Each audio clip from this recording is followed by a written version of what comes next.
What is your biggest oh god, now I'm screwed moment? I'll go first.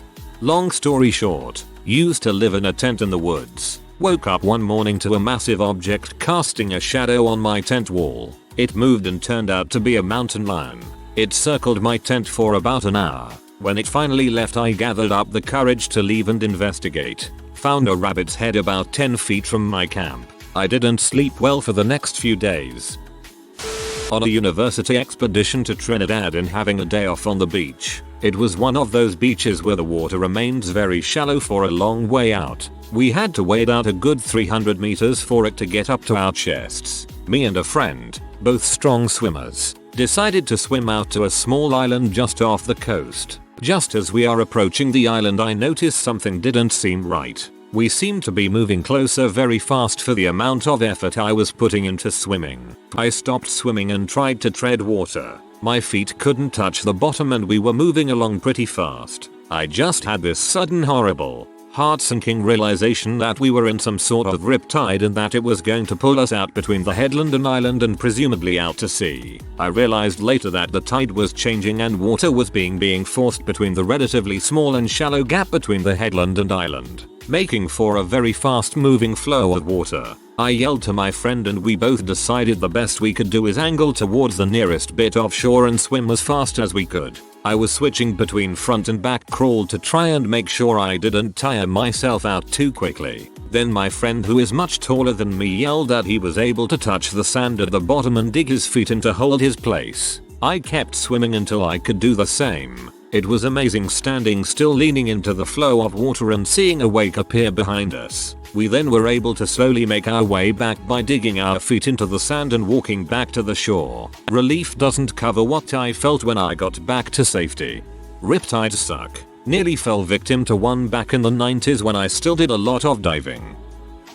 This is perhaps the stupidest thing I've ever done. I was at an outdoor wedding in Tampa, and it was hot. Middle of July in a black suit. I was sweating my balls off. After the wedding, the reception started immediately and was very nice. I was dating the groom's sister and we were at the big table with everyone she was related to. I drank a good amount of bourbon before the wedding and continued during the reception. And by this time I was very hungry. There were buffets all around and there was a prime rib buffet with horseradish sauce and I was making a pig of myself on it. The post-wedding speeches has begun and my girlfriend at the time's father was speaking about how wonderful everything was when a large piece of prime rib got lodged in my throat. Nowhere was able to get by. I didn't know what to do and for some reason my drunken polite self didn't want to make a scene. So I walked out to where the cars were parked in this field next to the tent everyone was in. I was trying to force it out and give myself the Heimlich maneuver and nothing was working. All of this had only been about a minute and a half. But I was sure I was going to die. I sat down in between these two cars and just said a few prayers and awaited my death. About 3 minutes had now gone by, and this kid who was probably 13 came out and was peeing between cars about 10 feet away from me. I started slapping the car I was leaning on and he turned around and I guess I was bright red blue and I started making the choking sign. Still sitting down, I was pretty weak at this point. He came up and kicked me very hard in the stomach area below my sternum and I launched this massive hunk of fat out of my throat. Then threw up some afterwards, I guess because of nerves. The kid wanted to call me an ambulance but I told him I'd be fine and I went into the bathroom and cleaned the tears off of my face and got my tie and suit back in order. But there was a huge grassy dirt mark where I just got kicked in the gut. Also a fair amount of rib pain. I went and sat back down, got a beer, switched to chicken, and had a heck of a night. Later on that night I gave the kid my pocket knife and told him thanks. Haven't eaten prime rib since. That kid was going to kick you anyway. I was in 6th grade, the age hormones starting to kick in 12 or 13. Girls are starting to develop, some much faster than others. We were in the lunchroom and I just reach out and grab a girl's boob. I have no idea what came over me, but as soon as I did it, I looked at the teacher's table and there were 3 teachers staring at me, as well as the assistant principal, who was a hard butt. He walks over, having never stopped eye contact, asks me to step outside the lunchroom, and asks why did you do that. I was all crap, but I told him that I was trying to grab her shoulder to get her attention, and she turned. He just smirked and said, "Young man, That was inappropriate. You will tell your friends you have to help me after school and you will go straight home. Do not tell anyone I did this for you. Keep your hormones in check and your hands to yourself. Do you understand me? I just looked at him and was in near tears. Thank you. I am so sorry, he said. I am going to walk you in there. You are going to apologize to her and I am saying for you to meet me after school. Son, we all make mistakes. Learn from this one. He was my favorite person there for the next 3 years, and I learned from that experience. Was delivering mail when a big sheepdog came running around the corner in this yard and charged at me. I grabbed my pepper spray. We carry this for exactly this purpose, and went to spray him as he was leaping into the air towards me. I pressed the trigger and had just enough time to realize the safety was on, but not enough time to do anything about it. Now I have a good sized scar on my inner thigh. It was 6 inches away from being much more serious. I was snowboarding and they had the snow machines on in one spot, so there were a couple huge mounds of snow, not intended to be jumps, but they were sloped and ramped and I hit one way too fast. The feeling of unintentionally being 20-30 featuring in the air and looking down at flat land is scary as crap. When I went to take my final for Economics 101 during summer session, I forgot to check the exact time that the test was at, so I assumed that it would be regular class time. 10:11 am ish. When I got there the door was locked and the lights were off inside. Oh, and my GPA was so low that if I failed this class I would be put on probation. It churned my stomach so much that I felt sick. I started looking up university protocols for late tests. There was no excuse except with justified emergencies. So I started writing an email to my prof begging for forgiveness. Then a guy from the class came by as I was going over grammar. Hey Yang, what's up? WH. What? Ready for the test, man? Wait, the test is later? Man hugged the crap out of him. This happened to me once. I had, in my finals week haze of sleep deprivation, alcohol consumption, and stress, completely forgotten that this exam had been rescheduled from 9 am to 2 pm. After sleeping through my alarm and arriving at 10:30 am hoping to just start late and pray to the god of extra credit. This was pretty nerve-wracking when I found the classroom empty. I was descending from a climb and it was getting quite late. After making the 200-foot rappel down a cliff, one of the ropes got stuck and I couldn't pull it down. My partner and I had to downclimb steep rock and snow with no ropes to get to the next rappel station and make it off the mountain. We ended up walking back in the dark from the bottom of the route and making it to camp a little after midnight, but I remember thinking that would be the day I die. The title of this post is basically what went through my head in midair after I'd been swiped up over the hood of a car a few years ago. If I hadn't landed face up on my backpack, which was full of phone book sized textbooks and my folded up overstuffed goose down coat, I think I would be paralyzed right now. The irony. So many people complain that heavy backpacks ruin their backs, and yours saved it for you. I decided to take the garbage out one morning while I was in the middle of making pancakes. Somehow I locked myself out, with no phone or spare key. Frick, I was locked out for a half hour before I managed to get to a phone. Fire department. Had to rip my door open, because of pancakes and my idiocy. Embarrassing. Hey fireman, can you rip down my door? I want some pancakes. Back in high school about 9 years ago, my friend and I had a domain name where I set up a discussion board. 3 cheers for PHPBB. I went to a small school with about 120 students, so everyone knew everybody. The forum got popular around school for people to go and be about stuff like high schoolers. I was ecstatic to have a forum that actually has people on it. Then one day, I got a call telling me my buddy got arrested by the police because of the forum. I freaked out, because I had no idea what was going on and knew I was next. Turns out, he didn't get arrested, he was just questioned. Apparently someone spoke bad about one of the teachers, and the teacher found it through an online search. The IT teacher printed off every page of the frowns. He notified the police of wanting to press charges for libel. The student claimed he was shoved and abused by a teacher at a sporting event. The teacher was a Vietnam vet who was a hothead, so it was plausible it did happen. And some other students claimed they saw it. I never got questioned by the police, but at school I was told to shut down the website or I could face suspension. I refused, saying we had rights against government institutions such as the high school. But I compromised. I threw up a fake sorry, we are shut down due to recent events closed door with a login and register button for the active forum. For your information, libel is not a criminal offense. In other words, police cannot arrest you for libel. You can, however, be sued in civil court for libel. For one of my classes during the first semester of college, we had an attendance sheet that the professor would pass down individual rows. You would write your name and be done with it. Anyways, one day I was about 20 minutes late because of sleeping in.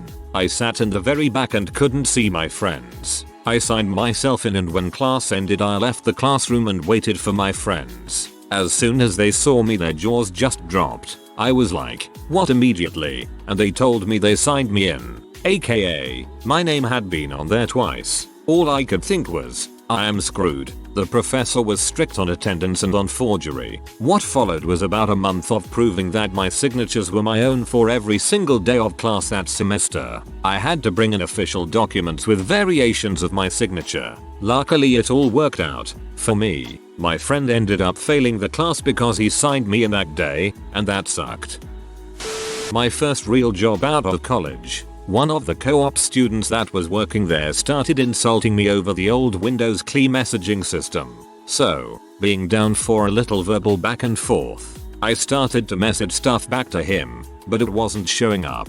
I had his login and domain info, so I knew it was correct. Then I figured, hey, I might just have the order wrong. So, I reversed the domain and login and sent a rather terse message that ended in biatch. The message immediately popped up on my screen. So I closed it and thought, that was odd. At least I know the messaging works. Then I went to look at his computer and revel in my comeback. But he then informed me that he didn't get the message cause he always disables that on machines he works on. But then it hit me. Number. I couldn't have done it. Surely not. I went to look at my manager's computer and sure enough the message was there. And on every other computer that signs onto the domain. I just sent a nasty note to the entire company. BTW. I was 3 months or so on the job at this point. This is the point that, oh god, now I'm screwed, went through my head and I started getting physically ill. Luckily, all the people I work around daily were cool and were just laughing their butt off. And doubly lucky for me is I'd made good friends with the IT department guys. So when the president of the company called up the IT dept and asked what this biatch message is, they just said, oh, sorry, it's just some virus that's running around and we're cleaning it up. Just close that for now. Saved my butt on that one. Last I heard, the message still comes up on old computers that haven't logged into the network in a while. DTL. Don't type insulting messages to the entire Windows domain with your name attached. And always make friends with your IT department. That bears repeating. Always make friends with your IT department. Last semester I walked into a class and noticed that everyone was sitting there with something that looked like a paper in front of them. I sat down and nervously asked the kid next to me, what is that, as I pointed to the paper in front of him. Turns out it was a research paper that was never mentioned in class, only in the syllabus. The paper was 30% of the final grade. I was freaking out all day because I had already done terribly on the midterm. So I took some Adderall, spent 8 hours in the library, finished it and handed it in the next morning. Came up with some bull's excuse and he didn't dock any points for being late. Everything went better than expected. I used to be a motocross racer a few years ago. I was fastish but not exactly pro. I was at a practice track one day and inevitably got into a pride race with another rider. We came round a corner and hit the takeoff to a jump literally side by side. Suddenly I realized 3 things. First, he has backed out of the jump at the last second and has landed on top of the jump. 2, he is preparing for the next corner by moving to his left. And 3, I'm still airborne and it looks very likely the track he will be occupying in a few seconds is the exact same piece of track me and 200 pounds of high revving hot steel and plastic is going to hit the ground. This presents a problem for me as I now know I am going to be involved in a huge wreck. and there is absolutely positively frick all I can do about it. After being in the air for just under 4 hours, I finally land maybe an inch to his right and just behind him. At this point he turns right, wipes out my front wheel, and I am catapulted over him and hit the deck hard. Now a lot of MX tracks have ditches or large areas dug out around the track to allow water to drain away. This track had a lake which I was now sonic rolling towards with all the style of a drunken giraffe. I enter the depths in full racing gear, helmet, goggles, neck brace, the lot. I crawl out soaking, freezing, and about twice as heavy. I return to my bike intending to ride it back to the pits. As I pull in the clutch, intense pain shoots up my left arm. I look down and for the first time in my life I see a bone outside of my body. So all in all I've had better laps, but the guy I hit was pretty cool and even signed my cast, which was nice of him. Prick. This was last year, so here goes. Every year during a week in January there is a Model United Nations MUN conference called Thimmen in Den Haag, The Hague, Netherlands. MUN is a UN debate simulation. During this week roughly 3,000 high school students from all over the world travel to a city where the legal drinking age is 16 and marijuana is purchasable. So my delegation had a hotel curfew at 11 PM, 2300 hours, and room curfew at 11:30 PM. We had 2 rooms on the first floor and 3 on the third floor. One of the first floor rooms had a veranda that led to a patio and a fire escape which stopped outside one of the third floor rooms. Although we weren't allowed to drink, we would go clubbing and drinking, meet up for the hotel curfew, and have a after party in one of the third floor rooms. Needless to say I was pretty fricked up a few nights, but not this one. I'd had some to drink and smoke. But by the me and one other girl were going back to our first floor rooms I only had a light buzz. When we tried knocking on the veranda door, her roommates didn't wake up. We had no luck with calling either, so I said, "Hey derp, let's jump that wall and walk over to the front entrance." So we did, but we ended up in a park. Then we decided to try and find the exit. During the day this is a public park. However, when it closes for the night it belongs to the Queen of the Netherlands. So we find an exit blocked by a big gate and we stand there for a minute wondering what we should do. Then we see a guard come out of a guardhouse and we shout for him. He walks over and we ask if he can open the gate. He replies, "Sorry, but I'll have to put you under arrest." Flash forward 30 minutes, there are 3 police vans and maybe 10-15 cops there, and both me and my partner are freaked out, although I kept my cool and didn't show it. I should also mention I was 16 at the time and paranoid as frick because I had been smoking earlier that night. In the end, instead of being taken down to the station, arrested and fined, we were let off with a slap on the wrist because we were responsible international students attending Thimmen. I should note that this happened between 2-3 AM, and when we told the teacher next morning after only a few hours of sleep he just laughed at us. TLDR. Nearly arrested by the Royal Dutch Police at age 16 when attending a conference in The Hague in the Netherlands. Got off with a slap on the wrist. I loved traveling for MUN. I've never been around so many corruptible influences and thought of as responsible at the same time. I learned about booze and medical marijuana in a safe and encouraging atmosphere, plus I was encouraged to still outdo other delegations. And all the negotiating took place outside the conference. I was in a class last semester where the final consisted of a partner project worth half of our grade. We finished the project the day before it was due, and I gave it to my partner to turn in. I was moving the next day. In the car the following afternoon, I send a casual email to my professor thanking her for the great semester, and explaining that my partner had dropped off the 23-page paper. I get an email almost immediately explaining that the paper would not be graded as it was never turned in. I found out later my partner had gotten wasted and slept through the due date. I had a second great semester in that class. And profs wonder why people absolutely hate group work.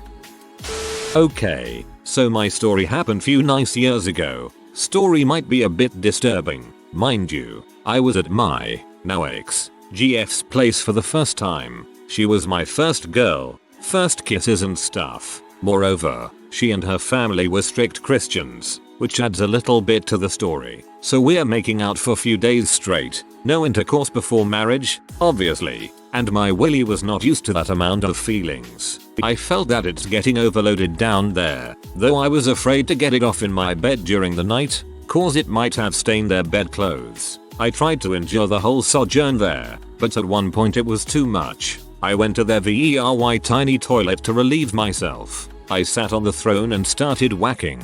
It wasn't long until I got to the point, but the amount of love I had received back then was immense. Result: white walls, sink, floor, my clothes, everything. This was the biggest load in history. Just as my juices ceased to shoot and the feelings gone, her dad starts to bump on the door, claiming that he just got diarrhea and that his butt is about to explode. 1 million heartbeats per minute. My mind tries to think of the fastest and least noisy way of cleaning the cream. I yell to the father that I'm about to end and start the most awkward conversation in my life with him just to make sure he won't hear me wiping everything with the shitrolls. I ask him whether he ate something that could make his colon rage and we literally talk about our poo history. When I'm quite done, I try to flush all the paper and the bowl starts to overflow with water and throws everything up.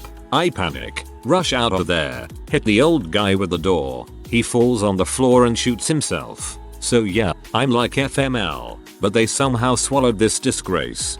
Hit the old guy with the door. He falls on the floor and shoots himself. Funniest possible ending to the story.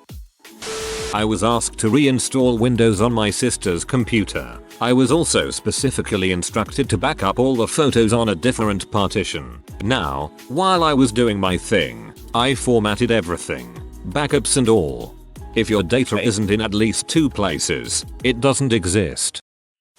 I went to a boarding school and the principal, who had the whitest hair you could ever imagine, had pretty much grounded the entire school for excessive drinking the previous weekend. We were confined to the dorms and only the main street in the small town for the whole weekend, and curfew was moved to 11, and no one was allowed to have any alcohol. 3 of my friends and I, who are not real troublemakers, decided we would go way out to the extremities of the town to a random butt bar where no one goes just to have a couple beers. Not to get drunk but just to chill as a gang. Anyway, there we are drinking, sure that no one will find us, and all of a sudden, the whitest haired man walks in and lo and behold, it's our principal. As soon as we saw him, we had one of those collected frick moments. The 4 of us get escorted back to the dorms and we get grounded for another 2 weeks. The worst part of this whole story was that the people who got us grounded in the first place got super wasted at the main bar of the town where we usually go and were not even caught. Hiding out in the open. Clever minxes. I was taking mushrooms for the first time on the 4th of July and I really had to pee. My friend didn't want to come into this nice pizza shop because there were a lot of people inside, so I ventured in by myself. After waiting 15 minutes to get into the single stall bathroom, I finally was able to sit down and pee. Cue me blacking out on the toilet. Luckily, I was wearing my watch and was able to know I had fallen asleep for 25 minutes. Despite the fact it felt much longer, I awoke to a knocking sound and a woman's voice saying, "Are you okay?" Oh crap moment. After stumbling outside embarrassed, I realized my friend was nowhere to be found. I sat down in the middle of the sidewalk looking around like a lost child. Mind you, I'm a 21-year-old about ready to burst into tears at this point. Finally, a nice gentleman asked me if everything was alright and helped me find my friend who was laying in the grass around the corner. TLDR, took shrooms on the 4th of July, blacked out in a bathroom, and lost my tripping buddy. Never lose your tripping buddy. The last novel I wrote revolved around a spy who inadvertently debunked her president's claims that an outlawed regime was trying to start a nuclear weapons program. It was a fictionalization of the start of the Iraq War, with the female protagonist loosely similar to the real-life Valerie Plame. The week I sent out query letters to literary agents seeking representation, Valerie Plame announced that she was working with Sarah Lovett, a mystery writer, on a series of thriller novels from a real spy's perspective. Yet, no one was interested in my novel once its inspiration was writing her own. I was out to dinner with prospective business associates. The couple was in their 60s. The man was a brooding individual while his wife was quite petite with a bobbed haircut. A few hours and things have lightened up a bit and we were discussing animals. I was handed an iPhone displaying a picture of some old man with a dog. Being the idiot I was, I laughed saying, "Am I supposed to be looking at the dog or that old man?" I was greeted with stunned silence. The man then yelled, "That old man is my wife." Oops. Could have been worse. Could have been the dog. Chmod R644 dart. After I typed that command on a remote server, as root, I realized I was not in path to my documents I was in. This command made everything including chmod non-executable. This is why you don't log into remote servers as root. You know that dream everyone has when they sleep through a test? I didn't just sleep through it. I was literally walking to the class when I realized the test was in the open block the day before. Oh frick, this is how I die. A hippie friend of mine gave me some special brownies at a concert. Told me they were very potent and be careful. Whatever. So after the concert, I eat one brownie. Nothing. I eat another brownie. Nothing. I eat one half of the third brownie. Still nothing. Okay. Whatever. Get in my car and start to drive home. The entrance onto the interstate was one of those big loopy loops. As I'm driving in the circular loop and accelerating up to interstate speed, suddenly I leave my body and find myself about 3 to 4 feet outside my car looking at myself driving my car. Terror. When the loop was done and I straightened the car out, I slammed back into my body. I am white knuckling the steering wheel as the interstate underneath me and the cars around me merge into some kind of weird fuzzy hazy alternate reality. A reality in which I'm unable to assess how fast I'm going or how fast other cars are moving in relation to me. I am convinced I'm going to die. The sky starts to melt. My radio is blasting and I can't remember how to turn it off. I feel like I'm going 130 miles per hour. Speedometer reads 40 miles per hour. Speed limit is 65 miles per hour. Cars are flying by me, honking at me and cursing me. There is no shoulder to the interstate. I see a sign for an exit, 3/4 of a mile ahead. Longest 3/4 of a mile in my entire life. Somehow I get off the interstate without causing a 50-car pileup. Find a Motel 8, lay down on the bed, and freak out for about 3 solid hours. Ordered up some pee and tried to forget it happened. TL. DR8 special brownies. Left my body while driving on interstate. Jacked off to pee. Many a man has fallen victim to brownie lag. I was driving from Kenai to Anchorage, Alaska last winter. It's about a 3-hour drive. There are a lot of twists and turns along the way and most of the drive is through mountains, so you end up driving along cliffs all the time. The road seemed to be alright, but as I came around one of the larger turns on the drive I found myself drifting over ice that had formed over the road. Normally this would mean nothing to me. I've been driving over ice ever since I got my permit, so I was used to controlling a drift. This time, however, my truck went into a fishtail that quickly got wider and faster despite my attempts to get it under control. It wasn't long before I was spinning in full circles headed right for the edge of the road. The only thing between me and a 200+ foot drop down a cliff was a lone guardrail. I gripped the steering wheel as hard as I could and continued to try and avoid the cliff. I could just picture myself going right through or even over the rail and off the cliff, falling to my death. It would take hours before anyone would realize something had gone wrong on my drive, so even if I survived the fall there was a good chance I would freeze or bleed to death before help ever arrived. My eyes clenched shut as I heard my truck bed smack against the guardrail, waiting for the feeling of free fall to hit me. Instead my truck bounced off the rail, reversing the rotation of my truck. My eyes popped open again and I started laughing maniacally as my hands went back to work, turning the steering wheel in an attempt to keep the truck from spinning towards the rail again. I managed to finally get the truck to stop and I slowly pulled the truck over to the side of the road where I parked it and continued laughing, my hands still clutching the steering wheel. I eventually gained my composure, breathing heavily instead of laughing. I sat there for a long time, just staring at the road and replaying the event over and over in my head. I drive a lot slower and safer these days, especially around corners and turns. Cheating on a high school biology test. I had crap written on my hand. The teacher was going around the room and saw me. I quickly flipped my hand over, but it was too late. "Let me see the other side of your hand," she asked. She collected my test and I got a well-deserved 0%. At least you knew you deserved it. February or March 1999. Swedish Air Force. We were checking on all our spread out depots and equipment storages, which included driving across a mostly unused airfield. Well, I wanted to find out just how fast we could go in our brand new Passat TDI, so I drive down to one end of the landing strip and gun it. By the time we hit the taxi lane at the other end, we're going close to 110 miles per hour. Not bad at all. However, this is when both me and my passenger realize that while the airstrip was nice and dry, the taxi lane is covered in ice, as the sun must not have been able to reach it throughout the winter months. Straight up ahead is a solid line of trees, and the car really isn't slowing down at all despite full-on ABS brakes. At this point the other guy in the car yells at me that I've killed us both. The trees approach rapidly and all I'm thinking is crap. Why did I do this? But then all of a sudden the car finally manages to get a little bit of grip and a couple of seconds later we come to a complete stop in fairly deep snow, less than a foot away from the trees. No damage at all to the car, and more importantly, us. After a while, we manage to get the car back on the taxi lane and we drive on. But thankfully, our officers never found out. If you are new to the channel, you can subscribe. I publish new videos every day. Until then, check another video.